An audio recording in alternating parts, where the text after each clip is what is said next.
ಗೆಳೆಯರೇ, ಮೀಡಿಯಾ ಮಾಸ್ಟರ್ಸ್ಗೆ ಸ್ವಾಗತ ಸುಸ್ವಾಗತ. ಸ್ನೇಹಿತರೆ, ಈ ಜಗತ್ತಲ್ಲಿ ವೈರಾಣು ಸಮಸ್ಯೆ ಎಷ್ಟು ಗಂಭೀರವಾಗಿದೆಯೋ ಅಷ್ಟೇ ಗಂಭೀರ ಅನ್ನಿಸ್ತಿರೋ ಮತ್ತೊಂದು ವಿಚಾರ ಇದೆ. ಅದೇ ಉತ್ತರ ಕೊರಿಯಾದ ಸರ್ವಾಧಿಕಾರಿಯ ಜೀವನ್ಮರಣದ ಹೋರಾಟ. ಕೆಲ ವರದಿಗಳು ಹಾಗೂ ವದಂತಿಗಳ ಪ್ರಕಾರ ಕಿಮ್ ಸದ್ಯಕ್ಕೆ ಬದುಕಿಲ್ಲ. ಅವನು ಸಾವಿಗೀಡಾಗಿದ್ದಾನೆ ಅನ್ನೋದನ್ನ ಉತ್ತರ ಕೊರಿಯಾ ಜಗತ್ತಿಗೆ ತಿಳಿಸೋದಷ್ಟೇ ಬಾಕಿ ಇದೆ. ಈ ಬಗ್ಗೆ ಹಾಂಗ್ಕಾಂಗ್ ಟಿವಿ ಚಾನೆಲ್ನ ಉಪಾಧ್ಯಕ್ಷೆ ಶಿಜಿಯಾನ್ ಶಿಂಗ್ಝೋ ತಮ್ಮ ಸೋಷಿಯಲ್ ಮೀಡಿಯಾ ಅಕೌಂಟ್ ಅಲ್ಲಿ ಹೇಳ್ಕೊಂಡಿರೋ ಪ್ರಕಾರ ಸರ್ವಾಧಿಕಾರಿ ಕಿಮ್ ಸಾವಿಗೀಡಾಗಿದ್ದಾರೆ. ಈ ಶಿಜಿಯಾನ್ ಚೀನಾದ ವಿದೇಶಾಂಗ ಸಚಿವರ ಸಂಬಂಧಿ ಕೂಡ ಆಗಿರೋದ್ರಿಂದ ಆಕೆ ಪೋಸ್ಟ್ ಮಾಡಿರೋ ಮಾಹಿತಿಗೆ ಈಗ ಎಲ್ಲಿಲ್ಲದ ಮಹತ್ವ ಬಂದಿದೆ. ಹಾಗಂತ ಆಕೆಯ ಮಾತು ನಿಜಾನ? God knows. ಈ ಉತ್ತರ ಕೊರಿಯಾದಲ್ಲಿ ಏನಾಗ್ತಿದೆ ಅನ್ನೋದನ್ನ ಅಲ್ಲಿನ ಸರ್ಕಾರ ತಾನಾಗಿ ಹೇಳ್ಕೊಳ್ಳೋದೇ ಇದ್ರೆ ಅದು ಹೊರ ಜಗತ್ತಿಗೆ ಗೊತ್ತಾಗೋದಿಕ್ಕೆ ಸಾಧ್ಯನೇ ಇಲ್ಲ.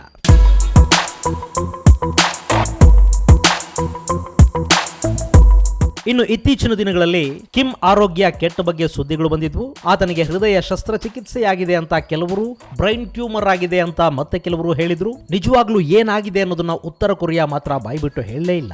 ಆದ್ರೆ ಕಳೆದ ಹಲವಾರು ದಿನಗಳಿಂದ ಕಿಮ್ ಯಾರ ಕಣ್ಣಿಗೂ ಕಾಣಿಸ್ತಾ ಇಲ್ಲ. ಏಪ್ರಿಲ್ 15ನೇ ತಾರೀಕು ಕಿಮ್ ತಾತ ಹಾಗೂ ಕೊರಿಯಾದ ಸಂಸ್ಥಾಪಕ ಕಿಮ್ ಇಲ್ ಸಂಗ್ ಜನ್ಮದಿನಾಚರಣೆಯ ಕಾರ್ಯಕ್ರಮದಲ್ಲಿ ಕೂಡ ಈ ಸರ್ವಾಧಿಕಾರಿ ಕಾಣಿಸ್ಕೊಳ್ಳಿಲ್ಲ. ಸಾಮಾನ್ಯವಾಗಿ ಯಾವ ಕಾರ್ಯಕ್ರಮಕ್ಕೆ ಬಾರದೇ ಇದ್ರೂ ಇದೊಂದು ಕಾರ್ಯಕ್ರಮದಲ್ಲಿ ಕಿಮ್ ಕಾಣಿಸ್ಕೊಳ್ಳೇಬೇಕಿತ್ತು. ಅದು ಉತ್ತರ ಕೊರಿಯನ್ನರ ಪಾಲಿಗೆ ರಾಷ್ಟ್ರೀಯ ಹಬ್ಬ. ಅವತ್ತು ಇಡೀ ಉತ್ತರ ಕೊರಿಯಾ ಸಂಭ್ರಮವನ್ನ ಆಚರಿಸಿಕೊಳ್ಳಿ ಅಂತ ರಜೆ ಕೂಡ ಕೊಡಲಾಗುತ್ತೆ. ನಾವು ಆಗಸ್ಟ್ 15 ಹೇಗೆ ಸಂಭ್ರಮಿಸ್ತೀವೋ ಹಾಗೆ ಅವರು ಏಪ್ರಿಲ್ 15 ಆಚರಿಸ್ತಾರೆ. ಈ ಬಾರಿ ಕಿಮ್ ಜಾಂಗ್ ಉನ್ ಆ ಕಾರ್ಯಕ್ರಮದಲ್ಲಿ ಕೂಡ ಕಾಣಿಸ್ಕೊಂಡಿಲ್ಲ ಅನ್ನೋದು ಆತನ ಅನಾರೋಗ್ಯ ತೀವ್ರ ಸ್ಥಿತಿಯಲ್ಲಿದೆ ಅನ್ನೋದನ್ನ ತಿಳಿಸ್ತಾ ಇದೆ. ರಾಯ್ಟರ್ಸ್ ಸುದ್ದಿ ಸಂಸ್ಥೆ ವರದಿ ಮಾಡಿರೋ ಪ್ರಕಾರ ಕಿಮ್ಗೆ ಹೃದಯ ಶಸ್ತ್ರಚಿಕಿತ್ಸೆಯಾಗಿದೆ. ಚೀನಾದ ವೈದ್ಯರ ತಂಡ ಆಪರೇಷನ್ ಮಾಡಿದ್ದಾರೆ ಮತ್ತು ಅವನ ಆರೋಗ್ಯದ ಬಗ್ಗೆ ಚೀನಾ ವೈದ್ಯರೇ ನಿಗಾ ವಹಿಸಿದ್ದಾರೆ. ಈ ಮಧ್ಯೆ ಕೆಲ ದಿನಗಳ ಹಿಂದೆ ಕೂಡ ಅಮೆರಿಕದ ಮಾಧ್ಯಮವೊಂದು ಕಿಮ್ ಸತ್ತೇ ಹೋಗಿದ್ದಾನೆ ಅನ್ನೋ ಥರದ ವರದಿಯನ್ನ ಪ್ರಕಟಗೊಳಿಸಿತ್ತು. ಆದ್ರೆ ಆ ವರದಿ ತಪ್ಪು ಅಂತ ಅಮೆರಿಕದ ಅಧ್ಯಕ್ಷರೇ ಹೇಳಿಬಿಟ್ರು.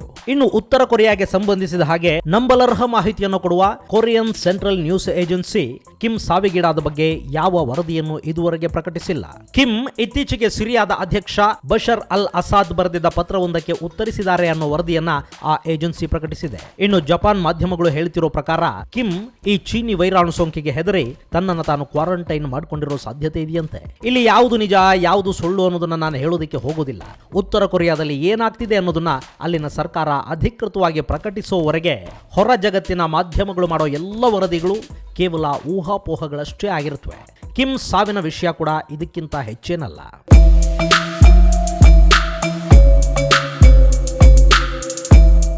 ಆದರೆ ಈ ಸಮಯದಲ್ಲಿ ಕಿಮ್ ಕುರಿತಾದ ಹಲವು ಆಸಕ್ತಿಕರ ಮಾಹಿತಿಗಳು ಹೊರಗೆ ಬರ್ತಾ ಇವೆ. ಅವುಗಳಲ್ಲಿ ಪ್ರಮುಖವಾದದ್ದು ಅಂದರೆ ಅವನು ಚಿಕಿತ್ಸೆ ಪಡಿತಿದ್ದಾನೆ ಅಂತ ಹೇಳಲಾಗ್ತಿರೋ ಆಸ್ಪತ್ರೆ ಮತ್ತು ಅವನ ಅಪ್ಪನ ವ್ಯಕ್ತಿತ್ವ. ಗೆಳೆಯರೇ, ಉತ್ತರ ಕೊರಿಯಾದಲ್ಲಿರೋದು ಕಮ್ಯುನಿಸ್ಟ್ ಸರ್ಕಾರ. ಆದರೆ ಅವರ ನಡವಳಿಕೆಗಳೆಲ್ಲವೂ ಫ್ಯೂಡಲಿಸಂನ ಕ್ರೌರ್ಯವನ್ನು ಕೂಡ ಮೀರಿಸುವಂಥವು. ಜಗತ್ತಿನಲ್ಲಿ ಯಾರಾದರೂ ಕಮ್ಯುನಿಸ್ಟ್ ನಾಯಕ ತನ್ನ ಮಗನಿಗೆ ಅಧಿಕಾರ ಹಸ್ತಾಂತರ ಮಾಡಿದ್ರೆ ಅದು ಕಿಮ್ ಜಾಂಗ್ ಉನ್ನ ತಾತ ಕಿಮ್ ಇಲ್ ಸಾಂಗ್.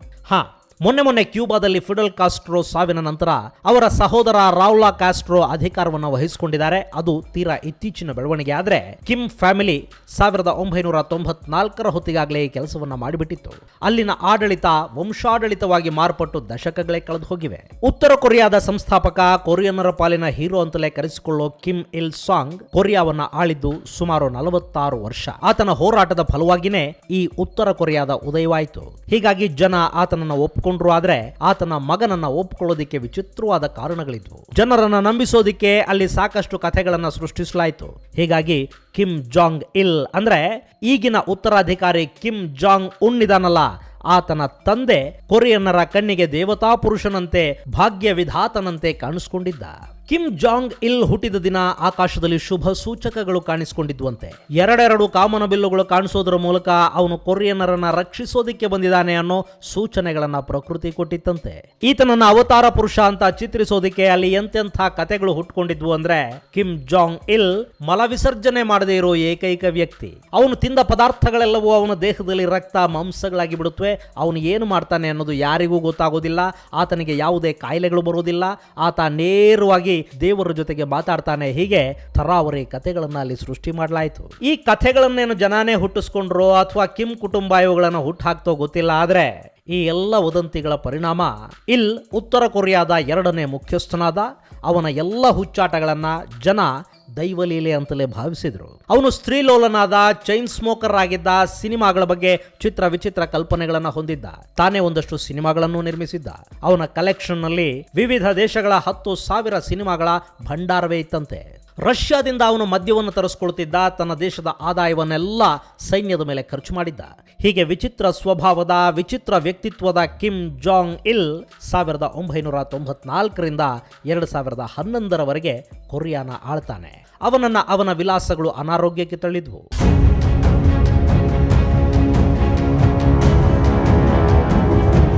1994ರಿಂದ 2011ರವರೆಗೆ ಅವನು ಉತ್ತರ ಕೊರಿಯಾವನ್ನು ಆಳ್ತಾನೆ.